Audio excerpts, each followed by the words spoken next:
নেপালের পর এবার বাংলাদেশে ধেয়ে আসছে এই ভয়াবহ প্রাকৃতিক দুর্যোগ, জানিয়েছে আবহাওয়া দপ্তর। হিমালয়ের কোলে শান্তভাবে জেগে উঠেছিল নেপাল ও চীন সীমান্ত, কিন্তু আচমকাই পুরো আকাশ যেন থমকে গেল। মাটি কেঁপে উঠল এক ভয়াবহ গর্জনে। ভোটে কোশি নদী দিয়ে মুহূর্তের মধ্যে ধেয়ে এল কয়েক তলা উঁচু কাদামাটি, বিশাল বিশাল পাথর আর বরফ গলানো এক প্রলয়ঙ্করী জলের স্রোত। মাত্র কয়েক মিনিটের ব্যবধানে বদলে গেল মানচিত্র। তাসের ঘরের মতো ভেসে গেল নেপালের সেতু, বিশাল জলবিদ্যুৎ কেন্দ্র, সেনা ক্যাম্প আর আস্ত আস্ত গ্রাম। শত শত মানুষ নিখোঁজ, নিমিষেই মৃতের সংখ্যা ছাড়িয়ে গেল 100 ঘর। কিন্তু প্রিয় দর্শক, এই ভয়াবহ ট্র্যাজেডি কি শুধু নেপাল আর চীনের সীমানার মধ্যেই সীমাবদ্ধ নয়। হিমালয় পর্বতমালা থেকে নেমে আসা এই নদীর বিষাক্ত আর উন্মত্ত স্রোত ভারত হয়ে খুব শিগগিরই আছড়ে পড়তে যাচ্ছে আমাদের বাংলাদেশে। আজকের এই বিশেষ ভিডিওতে আমরা আমাদের বাংলাদেশের সীমান্ত ঝুঁকি এবং তার পেছনে থাকা সেই আধ্যাত্মিক সত্য, রহস্যের প্রতিটি পর্দা উন্মোচনের জন্য ভিডিওটি একদম শেষ পর্যন্ত দেখুন। ঘটনার প্রকৃত সত্য জানতে হলে আমাদের ঠিক সেই মুহূর্তে ফিরে যেতে হবে যখন নেপালের মাটিতে আঘাত হেনেছিল এই আকস্মিক দুর্যোগ। স্থান: নেপালের রসুয়া ও নুয়াকোট জেলা, যা চীন অর্থাৎ তিব্বত সীমান্তের একেবারে কোলেই অবস্থিত। হঠাৎ করেই হিমালয় পর্বতমালায় ভয়াবহ এক গ্লেসিয়ার কলাপস বা হিমবাহ ধস ঘটে।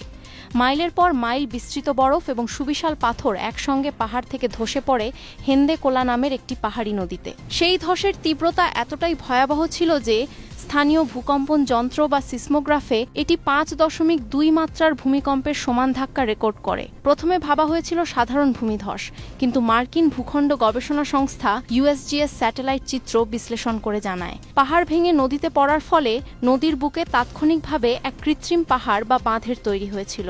আর সেই অস্থায়ী বাঁধ যখন জলের চাপে একসঙ্গে ফেটে যায়, তখন তৈরি হয় এক দানবীয় ফ্ল্যাশ ফ্লাড বা হরকাবান। জলের গতিবেগ এত বেশি ছিল যে নদী সংলগ্ন এলাকায় মানুষ পালানোর সময়টুকুও পায়নি।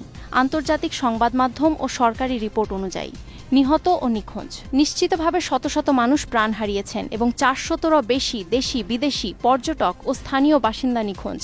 অবকাঠামো ধ্বংস, প্রায় 19টি প্রধান সেতু, 40 কিলোমিটারের দীর্ঘ সীমান্ত সড়ক এবং নেপালের জাতীয় গ্রিডের 430 মেগাওয়াট বিদ্যুৎ উৎপাদনকারী একাধিক জলবিদ্যুৎ কেন্দ্র চোখের পলকে ধ্বংস হয়ে গেছে। কিন্তু এই ভয়াবহ ধ্বংসলীলায় কি গল্পের শেষ, নাকি এটি এক বিশাল শৃঙ্খলের প্রথম ধাপ মাত্র? কারণ এই নদী কিন্তু নেপালেই থেমে থাকে না। এবার আসা যাক আসল জটিল জায়গায়, কিভাবে এই জল ধেয়ে আসছে আমাদের দিকে। প্রিয় দর্শক, ভৌগোলিকভাবে মানচিত্রের দিকে তাকালে আপনি এক অবাক করা তথ্য দেখতে পাবেন। নেপাল কিন্তু আমাদের বাংলাদেশ থেকে মোটেও দূরে নয়। ভারতের তথাকথিত শিলিগুড়ি করিডোর বা চিকেন স্নেক অঞ্চল পার হলেই নেপাল। বাংলাদেশ সীমান্ত থেকে নেপাল সীমান্তের দূরত্ব মাত্র 18 থেকে 20 কিলোমিটার। এখন প্রশ্ন হলো, পাহাড় তো নেপালে, তাহলে বাংলাদেশে জল আসবে কিভাবে? এখানেই উঠে আসে নদী ভৌগোলিক কাঠামোর আসল রহস্য। হিমালয় পর্বতমালা হল দক্ষিণ এশিয়ার নদীগুলোর প্রাণকেন্দ্র। নেপালের বুকে প্রবাহিত ভোটে কোশি, ত্রিশুলি এবং নারায়ণী নদীগুলো পাহাড় পেরিয়ে নিচে নেমে সরাসরি যুক্ত হয়েছে ভারতের গঙ্গা নদীর সঙ্গে। আর আমরা সবাই জানি, এই গঙ্গা নদী ভারতের সীমান্ত পার হয়ে বাংলাদেশে পদ্মা নদী নামে প্রবেশ করেছে। নেপালে যখন এভাবে আকস্মিকভাবে পাহাড়ি ঢল এবং অতিরিক্ত পলি ও কাদা ধেয়ে আসে, তখন ভারতের বিহার ও উত্তরপ্রদেশের নদীগুলোতে হু হু করে জলের সমতল বাড়তে শুরু করে। ইতোমধ্যেই ভারতীয় কর্তৃপক্ষ বিহার ও উত্তরপ্রদেশের নদী অববাহিকায় রেড অ্যালার্ট জারি করেছে। আর নদীগুলোর স্বাভাবিক প্রবাহ নিয়ম মেনে এই অতিরিক্ত জল ও কাদার চাপ সরাসরি এসে পড়বে বাংলাদেশের পদ্মার অববাহিকায়। একটু ভেবে দেখুন, 1. আমাদের দেশের নদীগুলো ইতিমধ্যেই পলিজমে ভরাট হয়ে আছে। 2. নদীর নাব্য কম থাকার কারণে সামান্য অতিরিক্ত জল এলেই দুকুল ছাপিয়ে বন্যা পরিস্থিতি তৈরি হয়। 3. যদি নেপালের মতো ভয়াবহ হিমবাহ ধস বা টানা পাহাড়ি ঢলের জল গঙ্গা পদ্মা হয়ে বাংলাদেশে প্রবেশ করে, তবে আমাদের উত্তর ও মধ্যাঞ্চলের জেলাগুলোর কি অবস্থা হবে? সিরাজগঞ্জ, পাবনা, কুষ্টিয়া, রাজবাড়ী কিংবা দেশের বিস্তীর্ণ নিম্নাঞ্চল কি এই হঠাৎ উজান থেকে আসা জলের চাপ সামলাতে পারবে? নাকি আমরাও এক অভূতপূর্ব আকস্মিক বন্যার মুখোমুখি হতে যাচ্ছি? এবার আসুন বিষয়ের আরেকটু গভীরে যাওয়া যাক। বিজ্ঞানীরা এই বিপর্যয়ের পেছনের মূল কারণ কি বলছেন? গবেষকদের মতে, সাম্প্রতিক বছরগুলোতে হিমালয় অঞ্চলে আবহাওয়া চরমভাবাপন্ন হয়ে উঠেছে। অতিরিক্ত উষ্ণতার কারণে হিমালয়ের বরফ আগের চেয়ে দ্বিগুণেরও বেশি গতিতে গলছে। কিন্তু শুধুই কি বিশ্ব উষ্ণায়ন বা গ্লোবাল ওয়ার্মিং? বিজ্ঞানীদের একটি বড় অংশ সতর্ক করে বলছেন, হিমালয় অঞ্চল অত্যন্ত স্পর্শকাতর। সেখানে অপরিকল্পিতভাবে পাহাড় কেটে হাজার হাজার মেগাওয়াটের জলবিদ্যুৎ প্রকল্প গড়ে তোলা হচ্ছে। নদী আটকে বাঁধ দেওয়া, ডিনামাইট ফাটিয়ে পাহাড় ভাঙা। এসব কারণে পাহাড়ের অভ্যন্তরীণ গঠন নড়বড়ে হয়ে পড়েছে। ফলে যখনই সামান্য ভূকম্পন বা বৃষ্টিপাত হচ্ছে, পাহাড় ভেঙে নদীতে পড়ে বিশাল বিপর্যয় তৈরি করছে। কিন্তু মানুষের তৈরি এই জটিল ব্যাখ্যাগুলোর বাইরেও কি অন্য কোনো পরম সত্য লুকিয়ে নেই? বিজ্ঞান বলছে প্রকৃতি প্রতিক্রিয়া দেখাচ্ছে, কিন্তু একজন বিশ্বাসী মানুষ হিসেবে আমরা যখন এই ঘটনাগুলোর দিকে তাকাই, তখন কি মনে হয় না প্রকৃতি নিজে নিজে কিছুই করে না? প্রকৃতির প্রতিটি অণুর নিয়ন্ত্রণ কার হাতে? কেন হঠাৎ করে জল, পাহাড় আর আকাশ মানুষের বিরুদ্ধে এভাবে ক্ষিপ্ত হয়ে উঠছে? এই প্রশ্নের উত্তর পেতে হলে আমাদের যেতে হবে পরবর্তী সবচেয়ে গুরুত্বপূর্ণ অধ্যায়। প্রিয় দর্শক, স্ক্রিপ্টের এই অংশটি অত্যন্ত গুরুত্বপূর্ণ। এটি কেবল কোনো খবরের আপডেট নয়, এটি আমাদের জীবনের সঙ্গে গভীরভাবে জড়িত একটি সত্য। আমরা বিজ্ঞানের চোখ দিয়ে দেখি হিমবাহ গলছে, কাদা আসছে, নদী ভরাট হচ্ছে, কিন্তু ইসলাম এবং আধ্যাত্মিক দৃষ্টিকোণ থেকে এই ধরনের ভয়াবহ প্রাকৃতিক দুর্যোগগুলো আসলে কি? পবিত্র কোরআনে মহান আল্লাহ তাআলা পরিষ্কার ভাষায় ঘোষণা করেছেন, স্থলে ও জলে মানুষের কৃতকর্মের দরুন বিপর্যয় ছড়িয়ে পড়ে, যাতে তিনি তাদেরকে তাদের কোনো কোনো কাজের শাস্তি আস্বাদন করান, যাতে তারা ফিরে আসে। সূরা রুম আয়াত ৪১। আজ পৃথিবীর দিকে একবার তাকান। মানবজাতি আজ অহংকারে মত্ত। আমরা ভাবছি প্রযুক্তি, জ্ঞান, শক্তি আর অর্থনীতি দিয়ে আমরা বিশ্ব জয় করে ফেলেছি। আমরা পাহাড় কেটে সুড়ঙ্গ বানাচ্ছি, নদীর গতিপথ আটকে দিচ্ছি, পৃথিবীর স্বাভাবিক ভারসাম্য ধ্বংস করছি। মানুষ যখন নিজের সীমানা ভুলে যায়, যখন পাপাচার, অন্যায়, জুলুম এবং আল্লাহর বিধান ভুলে বেঁচে থাকাকেই আধুনিকতা মনে করে, তখন মহান আল্লাহ তাআলা প্রকৃতির মাধ্যমে মানুষকে তার ক্ষুদ্রতা স্মরণ করিয়ে দেন। একটু চিন্তা করুন, নেপালের রসুয়া অঞ্চলের সেই হাজার হাজার মানুষ ঘটনার দিন সকালে হয়তো স্বাভাবিকভাবেই ঘুম থেকে উঠেছিল।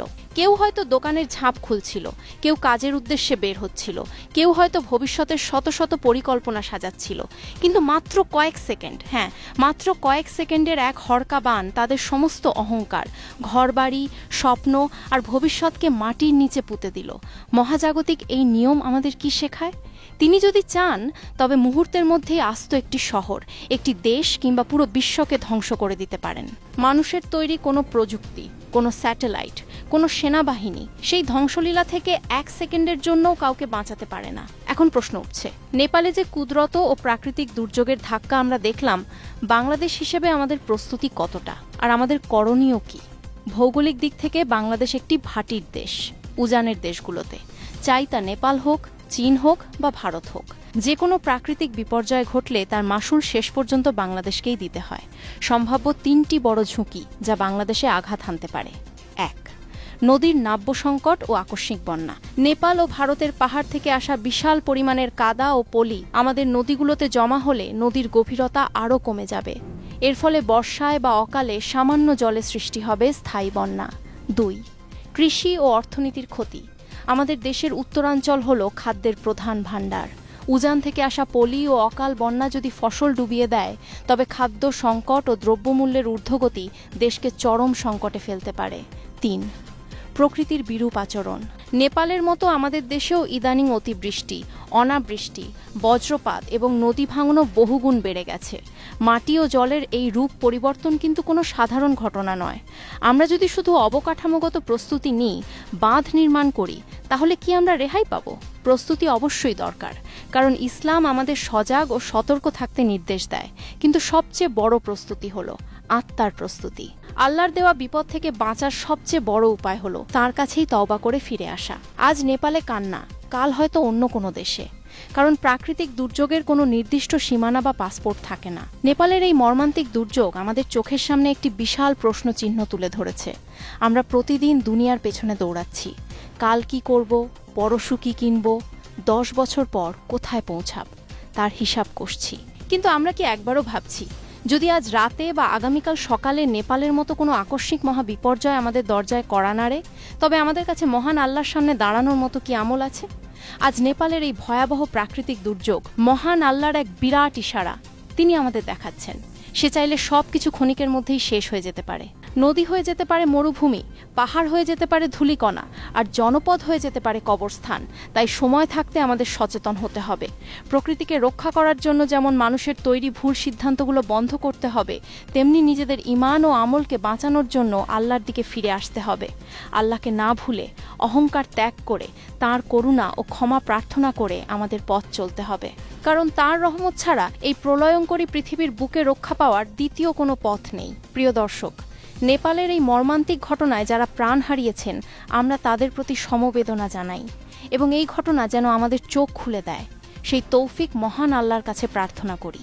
আপনার কি মনে হয়, হিমালয় অঞ্চলের এই আকস্মিক বিপর্যয় এবং নদীগুলোর এমন উগ্ররূপ, এটি কি শুধুই জলবায়ু পরিবর্তনের ফল, নাকি আমাদের জন্য মহান আল্লাহর এক বিশেষ সতর্কবার্তা? আপনার মূল্যবান মতামত অবশ্যই নিচে কমেন্ট করে জানান। ভিডিওটি গুরুত্বপূর্ণ মনে হলে আপনার প্রিয়জনদের সচেতন করতে বেশি বেশি শেয়ার করুন। সংবাদ ও গবেষণামূলক এমন আরও ভিডিও সবার আগে পেতে চ্যানেলটি সাবস্ক্রাইব করুন এবং পাশে থাকা বেল আইকনটি অন করে রাখুন। সবাই ভালো থাকুন, সুস্থ থাকুন এবং মহান আল্লাহ তাআলা আমাদের সবাইকে সব ধরনের প্রাকৃতিক গজব থেকে রক্ষা করুন। আমিন।